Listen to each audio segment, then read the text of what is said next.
Whenever people talk about Classic Plus, it's always the same loop. What should be in, what shouldn't, and the examples from OSRS or World of Warcraft private servers like TurtleWoW. But Classic Plus needs to be more ambitious than just remixing old school MMOs ideas. So what if Blizzard looked somewhere else for inspiration? Because Blizzard was never great at inventing, they were great at stealing. They took what worked, polished it and made it legendary. So if Classic Plus is going to work, I think it's time to steal again, but differently. Why limit it to MMOs, when MMOs are just a subgenre of the RPG? Single player RPGs have a ton to offer as well, and I want to focus on the one that seems the least obvious choice first, to prove this point. Dark Souls. And by the end of this video, I think you'll see why it actually has a lot to teach Classic Plus. Right from the start of Dark Souls, in the character creation itself, there is something I would really love to see in Classic Plus. The idea of starting gifts. In Dark Souls, you don't really pick a race. I mean, technically you do, but it does not matter at all. What does matter in a very RPG way are the starting gifts. You choose a small item at the beginning, bombs, binoculars, keys that open specific doors, or you can choose nothing at all. They do not come with downsides, but some are clearly more useful than others. But what matters is that they add an extra layer of identity and intent to your character before the game even begins. But you also don't really know what these items will do for some of them. It's quite obvious what a set of bombs will do, right? But what about the Old Witch Ring? Its description reads, old ring from an old witch engraved minutely with indecipherable script, but seemingly useless. And that's it. You might or might not eventually realize that it can actually be very useful from a gameplay point of view, and that it also unlocks a bunch of extra lore. And to be honest, this idea could be done way better in Classic WoW. First of all, their impact on gameplay should stay small. At the end of the day, this is an online RPG, so relative power matters. If one option is strictly better, people will always pick that. So the focus shouldn't be on power at all, but more on role-playing, flavor, and small, almost invisible gameplay effects. That said, those small effects can still be really flavorful. Take the undead for example. Your starting gifts or starting background in general could be things you were buried with when you died. Maybe you have a visible mark around your neck. You were executed in your past life by the people of Lordran. Hanged. You don't remember what crime you committed, but certain NPCs react to that fact, to the fact that you have that mark. From now on, some of them have unique lines of dialogue when they see you. Nothing huge, just enough to remind you that your character existed before you pressed create. It would of course also be visible on your character, so extra visual customization too, which is nice. Or maybe you start with an engagement ring from a loved one. It gives a tiny effect like +1 spirit, something you'd barely notice. But if you wear it and eventually visit a specific place later, you can see and interact with the spirit of that loved one. Someone who died when Arthas marched with the Scourge. It unlocks a small, mostly cosmetic questline, no crazy rewards, just good Warcraft lore, atmosphere and an emotional payoff. Let's take a look at humans too. Maybe you start with prayer beads. They give you a tiny bonus, a bit of extra holy damage, and holy spells heal you slightly more. Again, very small but flavorful effects, obviously restricted for warlocks of course. But also because you're visibly religious, once again, some new lines of dialogue might appear from time to time. You can also gain rested XP inside of churches as well, not just in inns. Northshire Abbey or the Old Church of Westfall, places like that. You can also pray to the light on a long cooldown, 3 hours or something, for a small temporary spirit bonus and some quick health regen. Or maybe you're not such a good person. If you're a human rogue, you could start with a specific coin, a mark showing you're a part of a small gang of troublemakers in Stormwind. That coin lets you pickpocket NPCs inside the city, not for gold efficiency of course, but for flavor. Letters NPCs sent to each other, notes meant for people outside the city, little glimpses into the daily life of these NPCs. If you get caught, you lose some money and a bit of Stormwind reputation. And reputation with your gang too. But if you build up that reputation up to honored or something like that, you unlock a hidden hangout somewhere in Stormwind, where you can get cheaper vendor prices, new cool lore about how Stormwind's politicians are maybe a bit corrupt, and if you log out there for at least 8 hours, you get a small buff, maybe +2 agility or slightly faster movement speed while stealthy, that lasts an hour. Again, nothing meta defining, just more identity. Finally, let's talk about gnomes. Maybe your character was in Gnomeregan when it fell to the trogs. As a result, you take slightly less poison damage. Your body adapted. You also start with a key from a friend who was trapped inside. That key opens the previously inaccessible door in Gnomeregan, leading to a new optional boss. The boss doesn't drop anything insane, just average dungeon gear, but it can also drop schematics for new mechanical pets. The room itself is also packed with lore, logs, notes, environmental storytelling about Gnomeregan and what was lost. Or, and this is my favorite by far, you start with a camera. You can take photos with it like the one you get in the Angoro quest. The photos are saved locally on your PC. Already that's pretty cool. But here's the twist. In certain locations, there is a very rare chance that something else appears in the photo. A ghost. Very easy to miss. If it happens though, say near Skolomens or something like that, your character becomes haunted. You hear strange noises sometimes, like the whispers in AQ. You betray your friends. That spirit can now very rarely appear in any photos you take. Some NPCs comment that whenever you are around, it feels like someone else is also watching. You might even see the ghost in the distance, occasionally looming, watching you, like the G-Man in Half-Life, but whenever you get close, it disappears. Over a long time, through small interactions and environmental clues, you slowly piece together who this spirit was and what it wants from you. Eventually, far down the line, a quest line is unlocked, a cool, creepy, lore-rich story. For a long time, the camera would feel like it does nothing special beyond taking photos. And that's the point. As far as what the game tells you, it's just a camera, no hints, no explanations. Same goes for every other starting gift. But the moment someone finally figures it out, the first weird photo that appears on the internet, the first creepy NPC line that is spotted, it sparks that old MMO magic. Forums explode, lore videos pop up, people start testing locations, speculating, time of day, dungeons, different locations, everything. So none of this should be explained in the character creation. You're not picking systems, you're not looking for the best stats, it's just RPG flavor. The item just exists until the world reacts to it. That kind of mystery doesn't just entertain players. It creates discussion, speculation, shared discovery and memories. And that's how an MMO feels alive. Another thing I absolutely love about Dark Souls is that NPCs are not always what they seem. This idea actually goes all the way back to the original Dungeons and Dragons, where one of the core rules was that the narrator is not always reliable. You are not guaranteed that the person giving you information is telling you the truth, or even acting in your best interest. Dark Souls leans into this. By the end of the game, the holy purpose given to you at the start is questioned.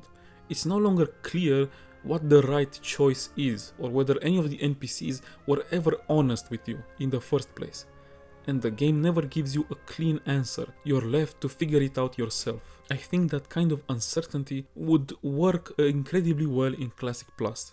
Not huge plot twists or dramatic reveals, but smaller moments where you realize that there's another side to the story, or that you might have been helping the wrong person.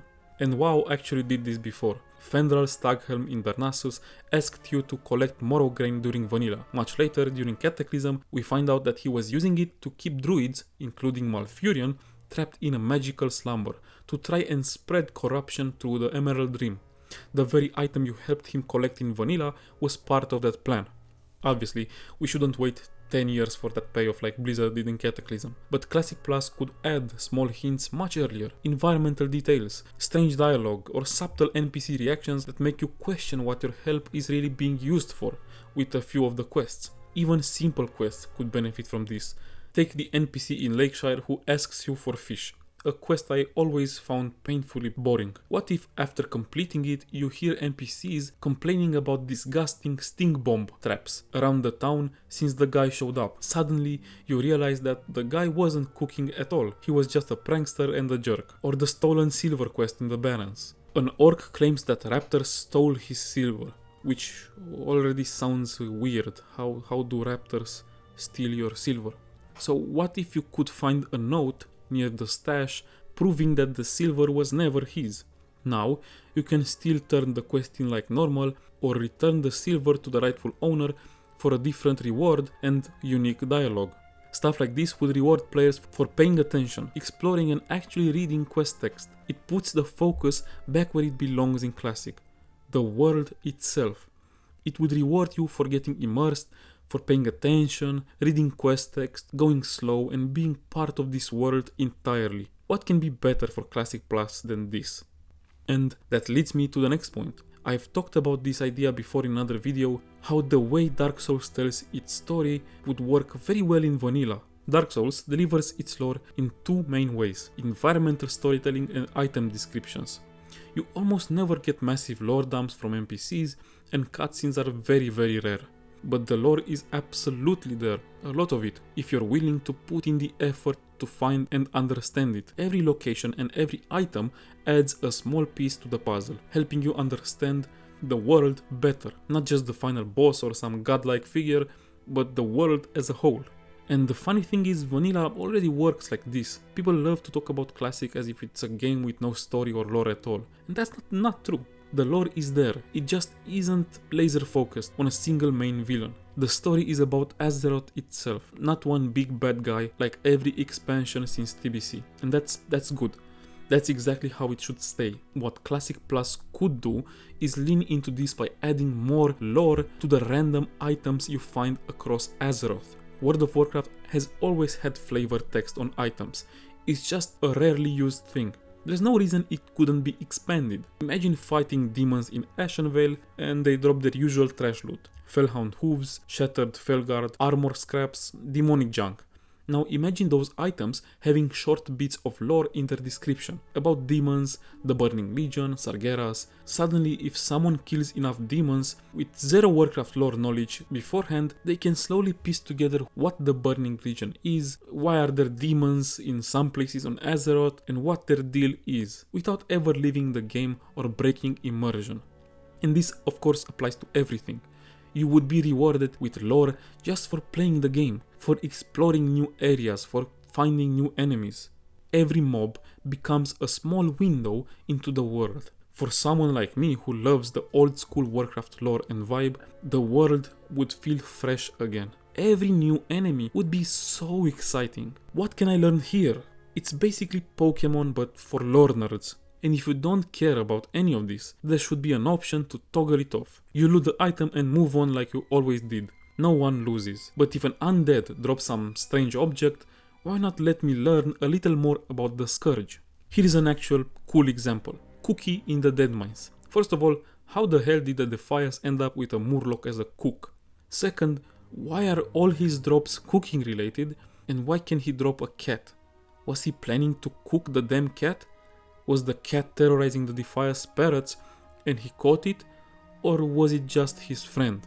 Now imagine the cat item having a short description hinting at those questions, and then somewhere nearby you find a small bowl of cat food and a makeshift sleeping spot where Cookie hangs out. That environmental storytelling quietly confirms that this cat was Cookie's friend. Suddenly you're not just killing a dungeon boss, you're learning about a weird little corner of the world, and that's exactly what made vanilla so special in the first place. Perfect way for Classic to add more story without cutscene marathons, non-stop Champion of Azeroth speeches, just once again the world itself being more of a present character in the journey. Classic needs to stay classic, so the lore cannot be spoon-fed to players like in retail, and hopefully the lore is also not shit like in retail. I know a lot of what I've talked about is focused on the lore and the world building of the game, and that's because that's what I personally love the most about Dark Souls. It's also what I think it makes it an absolute masterpiece, and it also applies to Classic WoW. And my last point is once again about the world itself. In Dark Souls there are moments that quietly show you things that will matter later. Little hints, the game plants ideas in your head before you're meant to deal with them. For example, very early on, when you first enter the Undead Burg, there's an event where a dragon suddenly flies overhead and knocks you down. From that point onward, you can see that dragon in the distance, sitting at the end of a bridge. Later in the game, you can actually encounter the same dragon burning the bridge you need to cross, blocking your progress. You don't have to fight it, but you've been seeing it for hours by then. It builds anticipation, and if you decide to kill it, you're rewarded with great loot and access to a new bonfire. Or take Lordran. The entire goal of the game is to reach the inner city. and you can see its massive walls looming over you for a huge portion of the journey. You're constantly reminded of where you are headed, which makes finally getting there feel earned and special. NPCs also help build that anticipation.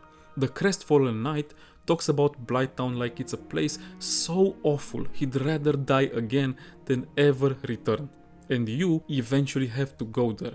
It makes you really fear that place before you see it. At first you're curious and then scared. How bad can a place called Blighttown really be? And then you find out he wasn't exaggerating at all. It's a shithole. I would love to see more of this in Classic Plus. Some of it already exists, sure, but it could go much further. Why doesn't anyone really talk about Stranglethorn Vale beyond it's a jungle? That place is a fucking war zone, on PvP servers especially. The memes are true, it really feels like Vietnam. Constant ganking, danger everywhere. NPCs could warn you, could tell you about how the Horde and the Alliance clash non-stop in the jungle, how many adventurers never returned, and how the wildlife itself isn't even the real threat. Major cities could have small areas where wounded soldiers gather, with NPCs talking about coming back from places like Stranglethorn or Silitus or the Plaguelands. Just overheard conversations, nothing forced. There could be little warning signs. In Tirisfal Glades, as you approach the Plaguelands, a sign telling you that nothing awaits you beyond this point but death. NPCs occasionally mentioning how people went into the Wailing Caverns and got lost for days. The ones that made it out, of course. Small stuff like that builds a new sense of progression. It makes the world feel dangerous, connected, and aware of itself.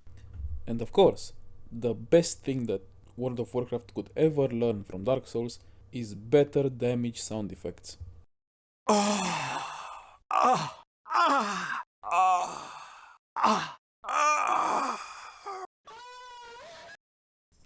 Anyway, that's the video. If you watched all the way through, genuinely, thank you.